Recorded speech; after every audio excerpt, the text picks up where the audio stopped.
കോട്ടയം തീക്കോയിൽ ഗർഭിണിയെ തടവിലാക്കി കുട്ടിയെ തട്ടിയെടുക്കാൻ ശ്രമിച്ച കേസിൽ കൂടുതൽ പേരെ ഇന്ന് അറസ്റ്റ് ചെയ്തേക്കും. നിലവിൽ പിടിയിലായ പ്രതികളിൽ നിന്ന് സംഘത്തിൽ ഉണ്ടായിരുന്ന മറ്റാളുകളെക്കുറിച്ച് പോലീസിന് വിവരം ലഭിച്ചു. തമിഴ്നാട്ടിലും സമാന രീതിയിലുള്ള പ്രവർത്തനങ്ങൾ സംഘം നടത്തിയോ എന്നും പോലീസ് സംശയിക്കുന്നു. അസം സ്വദേശിയായ യുവതിയുടെ വെളിപ്പെടുത്തലിന് പിന്നാലെ തുടങ്ങിയ അന്വേഷണത്തിലാണ് പ്രതികൾ മുൻപും നവജാത ശിശുവിനെ വിൽപ്പന നടത്തിയിട്ടുണ്ടെന്ന് പോലീസ് കണ്ടെത്തിയത്. കേരളത്തിൽ തന്നെ നവജാത ശിശുവിനെ വിൽപ്പന നടത്തിയതായി പ്രതികളുടെ ഫോൺ പരിശോധിച്ചതിൽ നിന്ന് അന്വേഷണ സംഘത്തിന് വ്യക്തമായി. നിലവിൽ മൂപ്പില രാജ, അർജുൻ, അനീന എന്നിവരെ അറസ്റ്റ് ചെയ്തിട്ടുണ്ട്.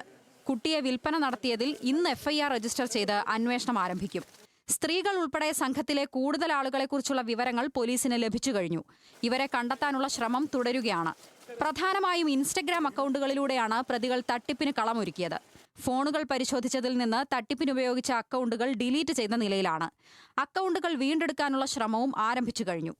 തീക്കോയിലെ വീട് വാടകയ്ക്കെടുത്ത് താമസിച്ചതുപോലെ മുൻപ് തമിഴ്നാട്ടിലും ഇടുക്കിയിലും വീട് വാടകയ്ക്കെടുത്ത് സമാനമായി താമസിച്ചിട്ടുണ്ട്. അതുകൊണ്ട് തന്നെ തമിഴ്നാട് കേന്ദ്രീകരിച്ചും അന്വേഷണം നടത്താനാണ് പോലീസിന്റെ തീരുമാനം. ന്യൂസ് മലയാളം, കോട്ടയം.